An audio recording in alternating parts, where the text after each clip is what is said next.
Herzlich willkommen. Marie von Malachowski-Nauen war eine deutsche Malerin des rheinischen Expressionismus, die mit ihrer farbenfrohen und emotionalen Kunst einen wichtigen Beitrag zur modernen Malerei leistete. Sie war Teil einer adligen Familie, die ihr eine fundierte künstlerische Ausbildung ermöglichte. Dank ihrer Herkunft und finanziellen Mittel durfte Marie Malerin werden. Eine Seltenheit im frühen 20. Jahrhundert. Frauen, so hieß es, hätten schlichtweg nicht das Talent, die Disziplin, auch Tiefgrund und Leidensfähigkeit, um es mit den männlichen Malern und Bildhauern aufzunehmen. Lasst uns herausfinden, wie diese deutsche Malerin gelebt hat. Marie von Malachowski wurde 1880 in Hannover geboren und entstammte einer Adelsfamilie aus Kleinmachnow bei Potsdam. Ihre künstlerische Ausbildung begann sie mit 19 Jahren an einer Kunstschule in Dresden und setzte diese in Stuttgart fort. 1902 lernte sie dort den Maler Heinrich Nauen kennen.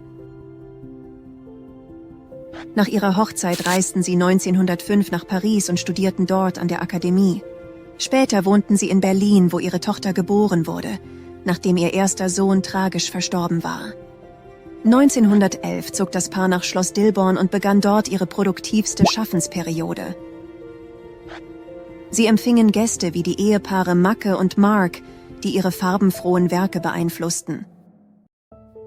Der Erste Weltkrieg brachte finanzielle Probleme, und nach der Geburt des zweiten Sohnes, einer Ehekrise und einer langen Krankheit, fand sie erst 1918 zu neuem künstlerischen Ausdruck. Sie erhielt aber nie die Anerkennung wie ihr Mann, da die künstlerische Arbeit von Frauen damals als minderwertig galt. Als ihr Mann Professor an der Düsseldorfer Kunstakademie wurde, beruhigten sich die finanziellen Probleme. Sie zogen nach Neuss, um in der Nähe der Akademie zu sein.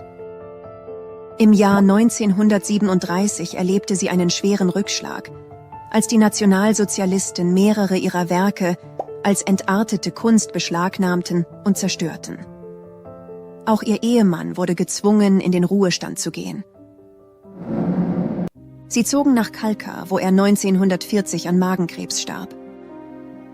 3 Jahre später starb sie ebenfalls dort mit 63 Jahren.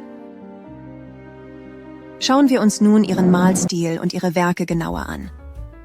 Maries Stil lässt sich als typisch expressionistisch beschreiben. Kräftige Farben und oft vereinfachte Formen. Sie bevorzugte insbesondere Kinder- und Frauenporträts sowie Landschaften und Blumenstillleben.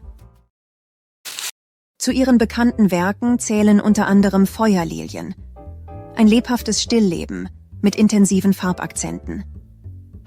In Schale mit Äpfeln zeigt sie den typischen expressionistischen Umgang mit Form und Farbe, während Blumenstillleben mit Glasvase ihre Fähigkeit unterstreicht, flüchtige Momente der Natur einzufangen.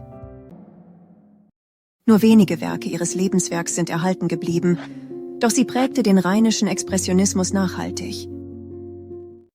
Wir hoffen, dass euch dieser Einblick in das Leben und Werk von Marie von Malachowski-Nauen gefallen hat.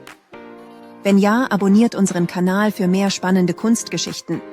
Und falls ihr weitere Informationen zu ihrem Leben und Werk habt, schreibt dies bitte in die Kommentare.